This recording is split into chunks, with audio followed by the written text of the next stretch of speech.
Армысыз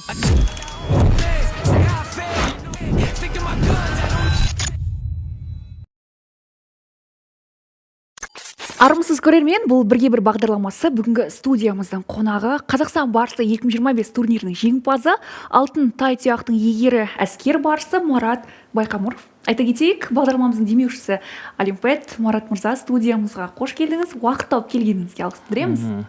Сәлеметсіздер ме? Қош көрдік.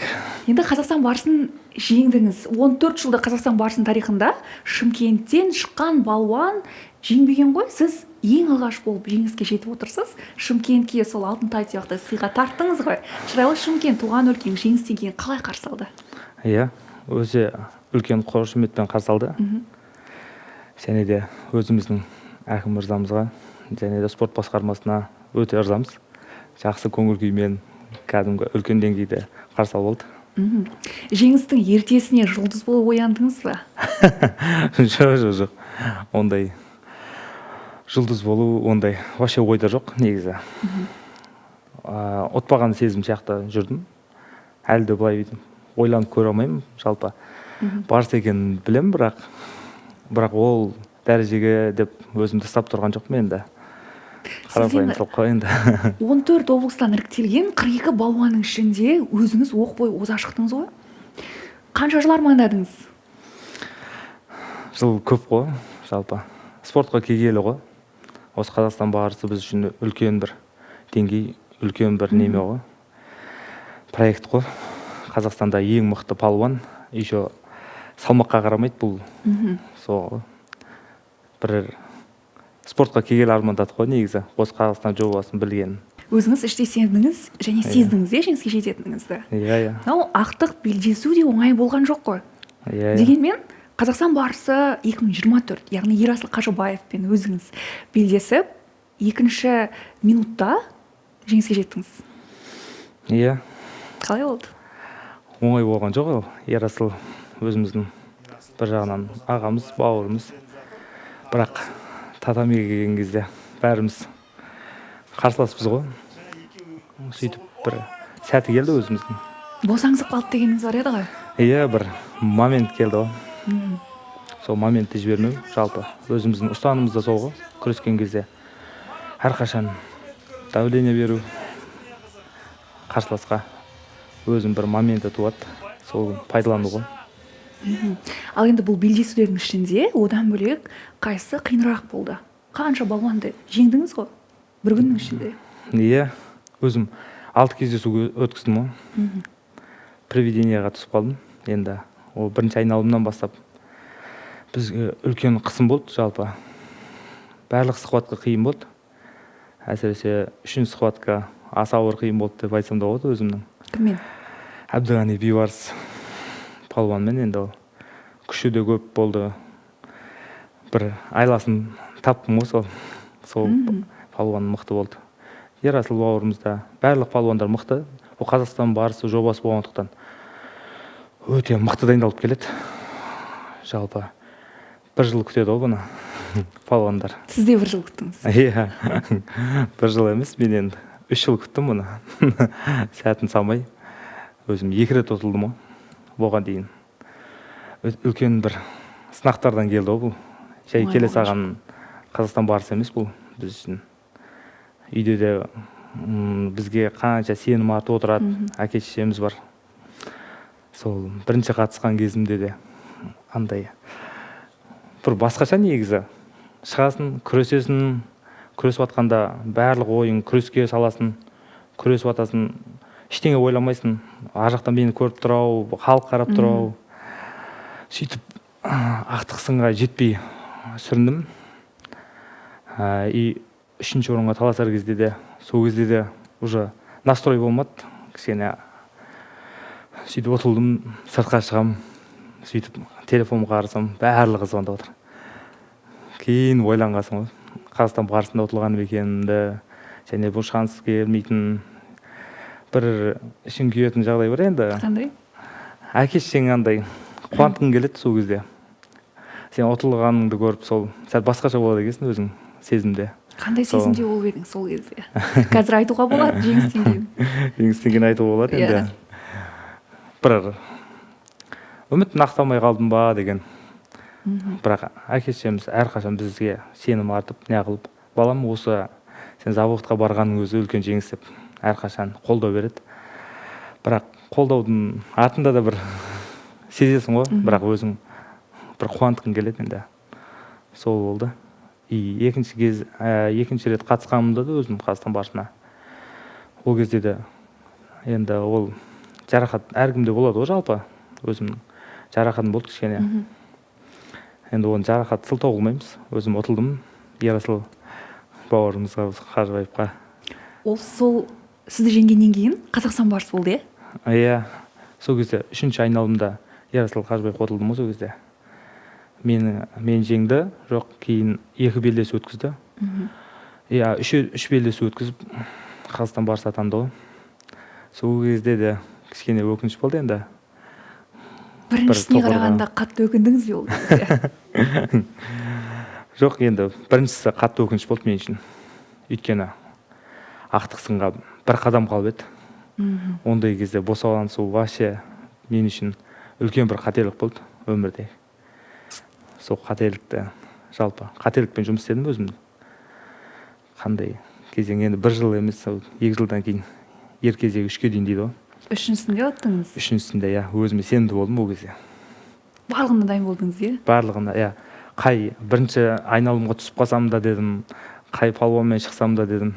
Енді Аллах сәтін салып жеңіске жеттім ғой. Жалпы 42 балуан сізбен қоса 43 балуан қатысты ғой? Сол 42-дің барлығын танисыз ба? Барлығын зерттедіңіз ба? Жоқ, ондай зерттеу болмайды енді. Танимыз ғой бұлай. Барлығын танимыз көбінесе. Бірақ қандай зерттеп, мынау қай жаққа күреседі, мынау қандай палуан деп ондай болған жоқ. Басты мақсат алтын тұяқ болды, сол Шымкентке бір алып келуге бір. Шымкент қаласынан шықпаған енді. 14 жыл болды тарихта. Бірінші рет өзім алдым. Сол барлық палуан танимын. Бірақ мақсатымыз ұту болды. Тарихқа келдіңіз. Содан кейін сіз жеңіске жетудің жолы ол айлада дегеніңіз бар. Яғни Жапонияға барып жаттығып келдіңіз ғой, қанша уақыт осы Қазақстан барысының алдында. Жапондықтардан айла тәсілді үйреніп келдіңіз бе? Иә, тәжірибе алмастық десек те болады жалпы. Жапон балуандары захватқа көбінесе. Бұрыннан бар ма еді ол нәрсе сізде? Жоқ, енді ол жапон балуандары захватқа күреседі. Бізде қазақша күресте ол бізде күш, жігер бірінші, екінші орында, және айлауы, және бізде көбінесе жамбас әдісі, қалай айтсам болады, бір-біріне жақын қашықтықта жасаймыз ғой әдістерді. Тума талант па? Тума дегенде қанда бар шығар енді. Қанда бар дейсіз ғой. Марапаттау сәтіндегі сезіміңіз қалай? Өте ерекше болды. Өз-өзіңізге сенбей тұрғандай болдыңыз ғой. Иә. Вообще сенген жоқпын ол кезде. Уже марапаттау атым, жан жақтан камераға отырып фотоға түсейік дейді. Басқаша сезім әлі өзім жібермей жатыр, сөйде жібермей жатыр да кішкене. Шынымен болып отыр ма осы жағдай? Шынымен мен осы теледидарда көріп отыр ма барлығы? Шынымен осы жерде осы алтын тұяқты алдым ба деп. Сол кезден сол пьедесталға шықтым. Сол кезде бәрі сезімді ғой.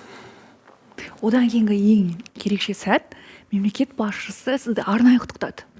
Және былай жазды: Марат Байқамыровты қазақ күресінен Қазақстан барысы 2025 турниріндегі жарқын жеңісімен құттықтаймын. Ол тамаша өнер көрсетіп, жанкүйерлер көңілінен шықты деді. Күттіңіз бе? Күткен жоқпын енді. Өзіміздің елбасы ғой. Елбасы құттықтайды деп енді күткен жоқпын енді. Мен үшін үлкен бір сезім болды ол. Елбасы ғой біздің бар осы Қазақстанның жалпы барлық жағдайым жасап отқан, барлығымызға басшы болып отқан үлкен бір сезім болды мен үшін. Соны марапат менен құттықтағаны. Ерекше қабылдадыңыз, иә? Жақсы, Марат мырза, дәл қазір біздің эфирде жарнама. Құрметті көрермен, бірер минуттан кейін өздеріңізбен қайта қауышамыз.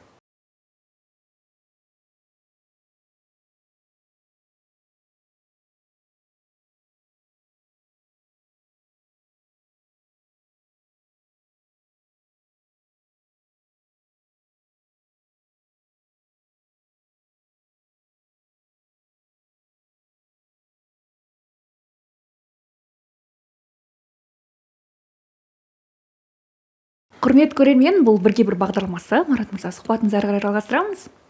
Сонымен ең ауыр белдесулерде артта қалды. Алтын тайтұяқ сонау Шымкенттегі өзіңіздің үйіңіздің төрінде тұр ғой. Иә. Бәрі қалды. Бұдан бірақ ары қарай босамаймыз біз. Ары қарай шыңдаламыз. Оны өзіміздің ағайымыз айтып кеткендей, әрқашан қолдау береді. Сол кезде де айтты, бұның бәрін ұмыт деді.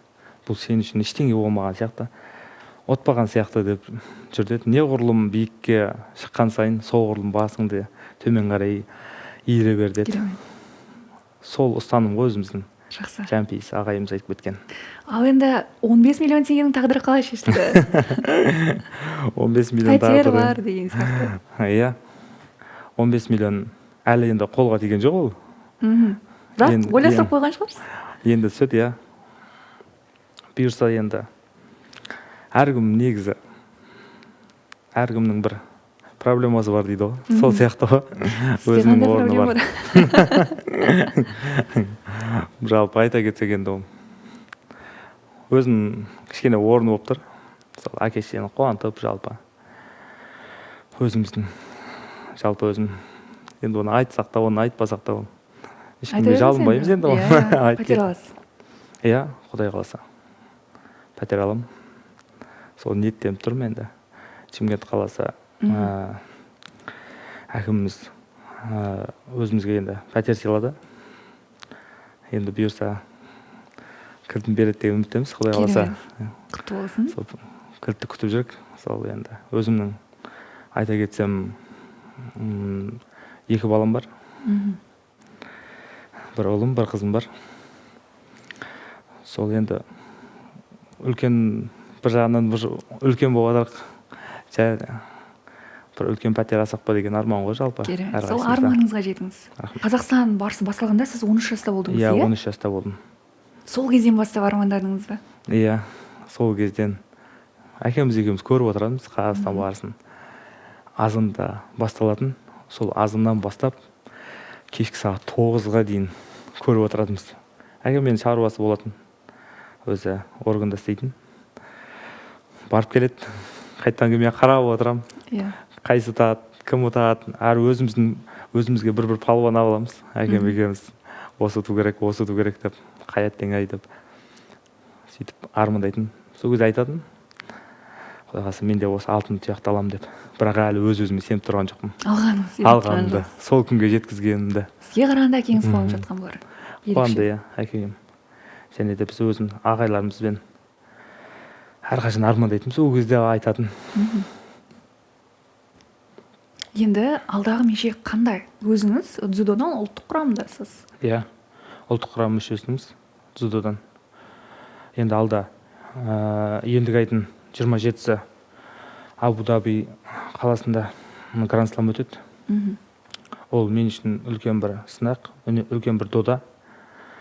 Сода топ жарамыз деген сенімдеміз, үлкен сенімдеміз жалпы. Олимпиадаға дейінгі ұпай жинау, иә? Әрбір спортсменнің, әрбір спортшының, әрбір тренердің және де сол олимпиада шағын бағындыруға негізі барлығы қалай қарасаң да, қай жағынан қарасаң да бәрінің мақсаты бір ғой. Сол бізде сол бір мақсаттамыз ғой. Сосын бір байқағаным, қазақ күресінде сіздің алмаған асуыңыз қалмапты. Соңғысы Қазақстан барысы еді, оны да жеңдіңіз. Одан кейін самбомен де айналыстыңыз. Қазір дзюдодасыз ғой? Иә. Біраз уақытым спортқа арналған болып тұр. Қанша жастан бастап едіңіз? 6 жасымнан бастадым ғой мен. Қалай болды? Өзім негізі Арман Оспанов деген ағамыз бар. Танисыздар ғой, бүкіл қазақ ел таниды ғой. Бүкіл шетел таниды десем де артық емес ол. Сол Арман ағамыз күнде тренировка баратын. Сол кимоносы ілініп тұрады сыртта. Қараймын, сол кимононы кисем екен деп, армандайтын сол кимономен күрессем екен деп. Және де өзім туған ағам бар. Сол туған ағам да боксер болған өзі. Өзі де сол жолда жүрді ғой. Жалпы бізде енді қиын кезеңдер болды өмірімізде. Қандай? Енді қаржы мәселесі дейді ғой енді. кішкентай кезде. Сол кезде де отбасында бесеуміз сол кезде де өзінің спорт тастап бір жағынан да жұмысқа кеткені де бар. Ағамыз сол 18 жасынан военный болып жұмысқа кеткен. Сол кезден бастап сол мені әрқашан алға тартып, арға сүйреп, мен жетпеген шыңға сен жетесің бауырым деп әрқашан қолдауын үзбейтін. Қай жарысқа барып ұтылсам да мен өзіме өзім сенбей қалған кездер болатын. Сол кезде ағам сенеді. Мен сонда сенбесем, ағам сеніп тұрса, мен өзіме қалай сенбеймін деген сондай бір кезеңдерден де өтіп чемпиондыққа осы Қазақстан барысын алтын тұяқты алып, бұл мен тоқталмаймыз енді. Өмірде бауырды алмастыра алмайсың дейді ғой. Алмастыра алмайсың ешқашан. Бауыр бөлек. Ағам ол. Ешкімнің орнын баса алмайды ағам. Және де өзім. Яғни ағаңыз өзінің арманын ысырып, отбасын асырау үшін жұмысқа шығып кетті. Иә, ол өзінің мақсаты бар тұғын. Боксер болған ол ағамыз. Өзі бірақ боксер болып, бірақ күреске қызығатын сол. Әкеміз боксер болған ғой. Сол енді тұңғышы өзім ағам болған. Сол кезде сол боксқа берген ғой енді. Сондай мәселе болып тұр ғой бізде енді. Сол 6 жасымнан бастадым.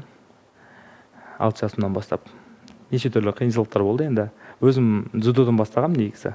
Басты Ленгер қаласында Жабаев Жампейіс ағайымыздың қолында. Бірақ неліктен дзюдоға кеш келдіңіз сіз? Былтыр ғана дзюдода ұлттық құрамаға ендіңіз, иә? Былтыр. Иә. Оған дейін ешқандай мен жетістікке жете алмадым енді. Кішкентай бір молодежь кезден бастап та және де юнош кезінен бастап дзюдоға қатысатынбыз енді. Қандай болмасын бір жағдай болып қалатын. Бірақ именно сол бір дзюдоға келген кезде өзімде бір дзюдода отборды ұтатын, бірақ ел чемпионатына келген кезде ұтылып қалатын. Қандай жағдай болмасын, бір жағдайда ауырып қаласың, бір жағдайда өзің басқаша сезінесің, бір жағдайда салмақ қоя алмайтын жағдайлар болады. Сол бір өкінішті жағдай болған. Молодежь кезінде. Өзімнің соңғы жылым еді, 98-лердің. Бірінші дзюдо болады, ел чемпионаты. Дзюдоға күресем, өзім жақсылап дайындалып барғам енді. Сол кезде 3-ші схватқа ұтылып қалғам. Сол кезде бір әттең ай болды деген болды. Ол молодежь кезінде енді мужикқа өтетін кезің болады. Ол кезде қалай болады? Ол мужиктар оңай емес вообще. Одан әрі мықты болады. Сол кезде әттең ай деген болған. Сол дзюдоға құрамасына енем деген бір мақсат болған өзімде. Қалай болмасын, осы бірінші номер болам деп. Осы сәтін салып 2024 жылы. Былтыр, иә? Қанша уақыттан кейін? Бір 6 жылдай өтті. 6 жылдан кейін өзім ел чемпионатын бірінші номер болып ұттым. 6 жыл бойы дайындалған шығарсыз, иә? Оңай келген жоқ оны 6 жыл. Жалпы өзім самбода жүрдім. Самбоны ел чемпионатын 2 рет ұттым. Және де қазақша күреспен жүрдім. Қазақша күресте енді соңғы қазақша күреспен жүрдім ғой.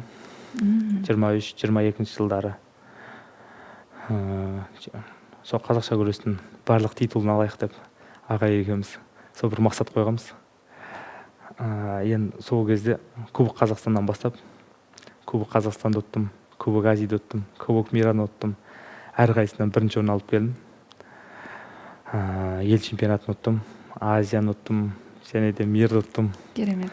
Соңғы енді барлық титулын аламыз деген өзімізге ниет болғандықтан Қазақстан барысында ұту керекпіз деген басым мақсатымыз болды. Ұттық қой енді сәтін салып. Бұл енді қажымас еңбектің арқасы. Одан бөлек жалпы отбасыңызда да спортшылар болған, иә, демек? Әкеңізден келген болып тұр ма? Иә, әкемізден тараған ғой. Үлкен еңбек қой жалпы. Кішкентайымыз сол әкемізге қарап та бір жағынан қазірдің өзінде 57-те әкем. Қазір турникке қарайды, шығады. Баламке жарысамыз дегендей келеді. Бір турникті бір 20 рет өзі тартынып тастайды. Азанда, күнде азанда тұрады. Өзінің жаттығуын. Азанда сағат 6-та тұрып алады. Біз енді бір 10-11 класс оқимыз, ұйқымызды қимаймыз. Сол кезде ыс деп дауыстар шығып жататын. Жаттығып жатқан дауыстар. Ана жаттығып, әкеңе жақтығып отқанын қарайсың да бүйтіп. Қалай тұрғанын өзің көрмей қаласың, ұялып. Әлі күнге дейін жаттығады, яғни темірдей тәртіпті әкеңізден үйреніп отырсыз. Иә, әкемізден ғой. Жақсы. Марат мырза, дәл қазір біз эфирде жарнама. Құрметті көрермен, бірер минуттан кейін өздеріңізбен қайта қауышамыз.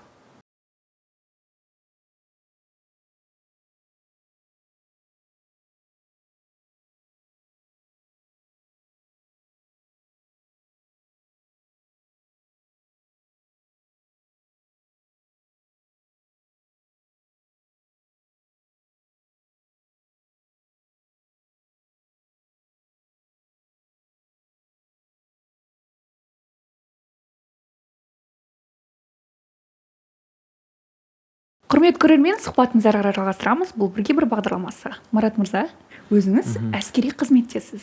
Бүгінде аға лейтенантсыз, иә? Жоқ, кеше енді. Күні кеше өзгеріп кетті ме? Күні кеше емес, енді бір 5 күндей шамасы болды енді. Өзім капитан шенін алдым енді. Қазақстан барысынан кейін капитан болдыңыз. Қазақстан барысынан кейін капитан шенін алдым. Құтты болсын. Рахмет.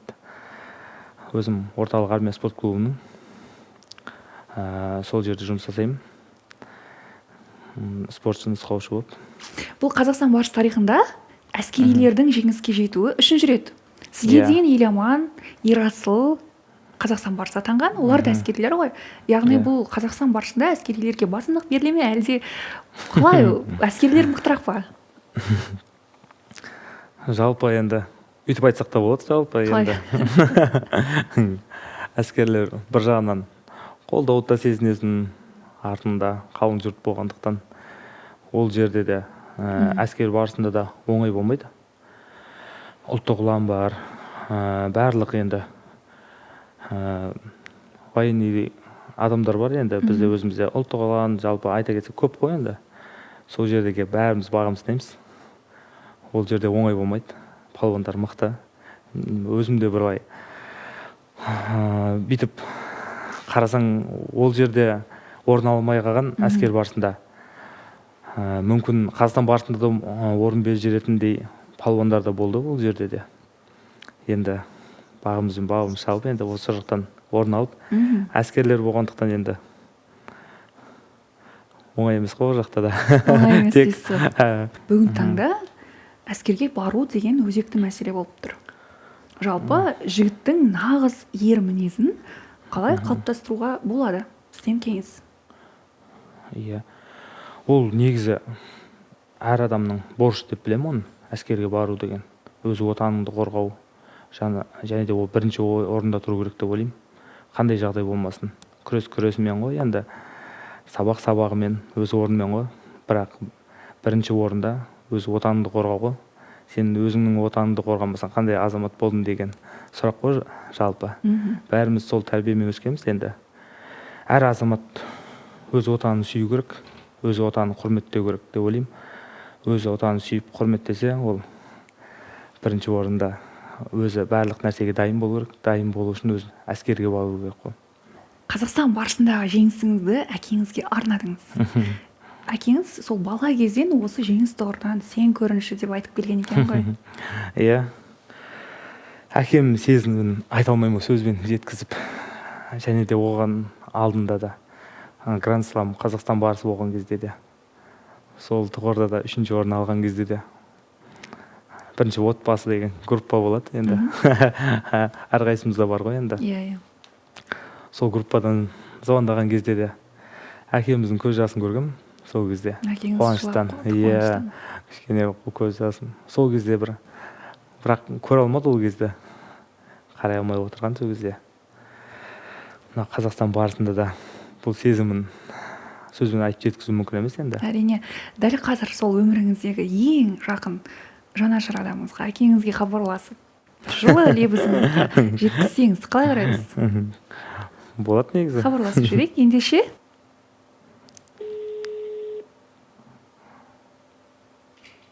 Алло? Ассалаумағалейкум. Қалайсыз баба? Уалейкум ассалам. Қалайсың? Жақсы. Аман есен. Қалайсыздар, шаршамай? Ничего, аман есен, жақсымыз бізде. Өзің қалай, денсаулығың табыр ма, бәрі жақсы? Жақынырақ. Иә, жақсы бәрі. Сол сізге бір жол лебізімді айтайын деп отқан едім. Ау, не айтайын деп отыр? Сол енді әке осы рахмет сізге көп осы өмірге әкелгеніңізге осы. Және де осы тұғырға жетіп жатқаныма сіздің де бір септігіңіз бар, үлкен септігіңіз. Сізге алғысым шексіз әке. Рахмет осы күнге жеткенсің. Аман бол, негізі. Әке-шенің тілегі бала шағанды өсіргеннен кейін соның жақсылығын көре ғой енді. Аман бол балам. Рахмет көп әке. Қалаптасың? Сол Астанадан мен сол эфирде отқан едім негізі. Сәлем жолдаймыз сізге. Сол эфирде отырып сізге звондап отқан едім. Бір сәлем жолдай жүріңіз енді эфирге. Бүкіл Қазақстанға бір сәлем жолдай жүріңіз Қазақстанға. Осындай Қазақстан барысын өсіріп тәрбиелеген әкеңізге алғыс білдіреміз. Осындай тәрбиелеген бала көргенімізде қуаныштымыз өз негізі. Балама мен жаңағы қуанышыма толмай, көңіліме толмай отыр қуанышым бәрі. Балам негізі мен жаңағы тәрбиемді бәрін ақтап, негізі өзі ойлаған ойымнан шықты, балам жаман емес, жақсы. Жақсы. Жақсы, онда хабарласам қазір эфирден шыққан соң. Жақсы. Ата-анаңыз, бауырларыңыз аман болсын. Рахмет. Керемет сезім. Иә. Әкеңіз де ерекше толқып тұр ғой. Иә. Сәл кішкене не алмай тұрық енді. Сәл кішкене тұрсақ жылайын деп тұрғандай болып тұр енді. Қазақстан барысының финалында шымкенттіктермен қоса қызылордалықтар да сізге ерекше қолдау білдірген екен. Оның сыры неде болып отыр? Оның сыры өзім әйелім сол қызылордалыққа. Сол жақта да жалпы қайын жұрт үлкен қолдау берді. Қолдауын сезіп отырдым. Жалпы үйленбей жатып та енді бір қолдау болса, үйленгеннен кейін екі жұрт қолдайды ғой. Қандай күйеу боласыз? Жұлдыз күйеу боласыз ба? Ондай ең үлкен күйеу боласың. Ең үлкені өз әйелім. Одан кейінгілер кішкентай енді. Енді өзім көш бастап тұрмын енді. Сізге сол торсықтай ұл мен моншақтай қыз сыйлаған өмірлік жарыңыз туралы айтып өтсеңіз. Green flag. Қазір хит болып жатыр ғой. Green flag болып кетсеңіз. Иә. Енді әр еркек өзі әйелін мақтап отырады деп ойламаймын енді өзім. Өзің жақсы көргендіктен осы жақсы көргендіктен аласың ғой енді өзіңнің жұбыңды Құдай қосқан. Оны енді бұлай асыр айтпаймын енді. Өзің таңдап алған қалайсам болады.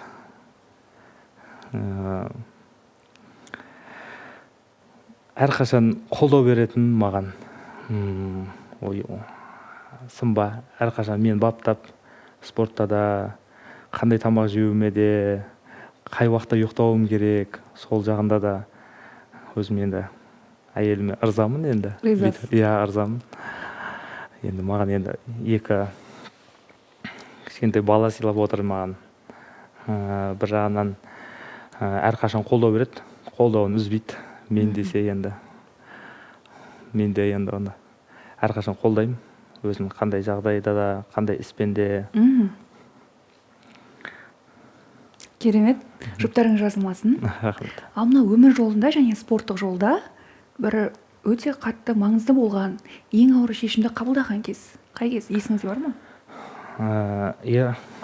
Ең ауыр шешім 2018-де болды. 2018-дің. Ол кезде бір сондай 2019-ға өткен жылы болды. сол кезде бір мамандық таңдау керек болды. Не жұмыс істеу керек болды, не күресу керек болды. Неге? Енді ол кездерде бір жол болмай, және де андай қалай айтсам болады, қаржы мәселесі ғой. Қаржы мәселесі кішкене. Ақшадан қиналдыңыз, иә? Иә, енді өзің ересек баласын, уже ересектерге өткесін, енді үйдегілерден ақша сұрай беруде сәл ыңғайсыз ғой енді, қай жағдай болмасын. Ал егер жұмыс істейін десең, мына жақта спортың қалады бір жағынан. Ал спортпен айналысып жақсылап жетістікке жетіп, айлыққа отырайын десең, кішкене енді жетістікке жете алмай қайған кездер болады. Сол кездер қиын болды. Жұмыс таңдау, әлде спорт таңдау деген. Сол кезде орталық армия спорт клубына өзімнің ағайым Мамбетқұлов Асан, бұл бәріміз негізі Жәмпейіс ағайының оқушыларымыз. Сол кезде Жәмпейіс ағайымыз и Жабаев Нұрлан ағайымыз бар. Сол ағайлармен ақылдаса келе, осы Асан ағайдың бірінші шәкірті болып келдім. Орталық армия спорт клубында еді. Сол кезде бірінші шәкірті болып келіп, сол жақтан спортшы болып тіркеліп, орталық армия спорт клубына, сол кезде үлкен маған бір көмек болды. Яғни спортты таңдадыңыз, иә? Иә, сол кезде спортты таңдап, сол кезде ағайым айтатын, сол кезде Асан ағайым, сен мен бірінші шәкіртімсің, мен бұған дейін, жалпы спортсменнің жолы оңай емес қой, ауыр ғой. Әрине. Мен бұған дейін қанша қиыншылық көрдім деді. Сол мен енді өзім шәкірт дайындап жатырмын, енді бұл шәкірттерге ешқашан бұндай қиыншылықты көруге рұқсат бермеймін дегендей болды. Осы күнге дейін ағайыма өте ырзамын. Асан Мамбетқұлов өзі енді менің 91 жылғы ағайым. Жас болғанмен ол үлкен бір, қалай айтсам болады, ондай ағайлар табыла бермейді.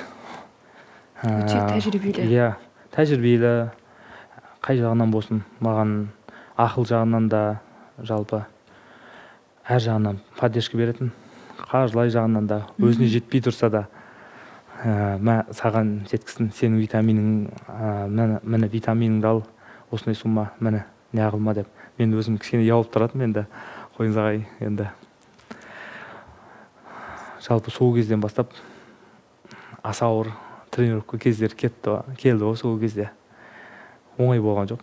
Енді мені тастап кететін Қарағандының трассасына. Мәссаған. Сол кезде бірінші повороттан оңға, сол әлі есімде. Бірінші емес, екінші повороттан оңға бұрыласың дейді. Жүгіріп кетіп баратын, азында кеткем. Бір уақытта 11 шамасы болып отыр. Әлі жүгіріп кетіп баратын, поворот шықпайды. Ағайға звондайсың, ол кезде сет жоқ. Қарағанды трассасында. Сол кезде бір поворот шықты, қуанғанымды көрсеңіз сол кезде. Сол кезден қайтып Астанаға, сол кезде қайтып жүгіріп келгем. Сол кезде айтатын, енді ағайым өзі жетпеген шыңдар болды, өзінің тәжірибесі бар. Саған объем жинау керек деп айтты. Ешқашан берілме. Екеуміз айтамыз, соны істейміз деген болды. Мақсат сол ғана болды. Сол кезде жүгіріп келгенім есімде, сондай қиыншылықтардан өтіп. Сол бұрылыстарды күтіп десеңіз, қашан келеді ол жол деп. Бұрылыс көрінбейді, бір қыр шығамын бүйтіп қараймын. Сондай кезеңдер болды. Керемет. Бүгінде сол нәтижесін көріп отырсыз. Иә, соның бір жемісі деп білем. Және де Марат мырза, спортшылардың ішінде ең көп жеңілісті көрген мен дегеніңіз бар. Сіз үшін мынау жеңіліс пен жеңістің мағынасы, мәні неде? Жеңіліс көп болды менде. Мойымау бірінші мақсатта сол. Өзімнің әрқашан қолдау көрсететін сол ағайларым, айта кетсек көп ол. Әр салада, әр күрес түрінде жүрдім. Жалпы сол кезде маған ағайлар сол кезде айтатын, сенен шығады, тоқтатпа, бірақ тоқтатпа деп. Және де өзімнің достарым бар, ағаларым, бауырларым, ағайларым, соған қолдаумен ғой. Әр жеңіліс мен үшін үлкен бір сынақ болып келетін. Осы жерден қоям ба, осы жерден қоям ба дегендей. Бірақ солардың қолдауының арқасында деп ойлаймын. Бірақ әр спортшыға қолдау керек деп ойлаймын негізі. Жақын жандардың қолдауы. Иә, жақын жандардың және де өзінің ағайлардың. Ағайын екеуінің ойы бір жерден шықса ала алмас, қамал болмайды ғой. Және әр жеңіліс сізді Жеңіліске. жетеледі. Иә. Шыңдады. Оскар Уайлдтың бір сөзі бар. Егер де биікке ұшқың келсе, алдымен жерге түсе біл дейді. Сіз бұны қалай түсінесіз? Әрбір сүрінген сайын негізі бір қадам алдыға шаг жасап тұру керек дейді ғой негізі. Ол сүрінгенді білген адам жеңісті де дәмін тартады деген ойдам. Өйткені ол қиын кезең ғой. Неғұрлым шыңға шыққан сайын, соғұрлым басыңды ие беру керек. Керемет.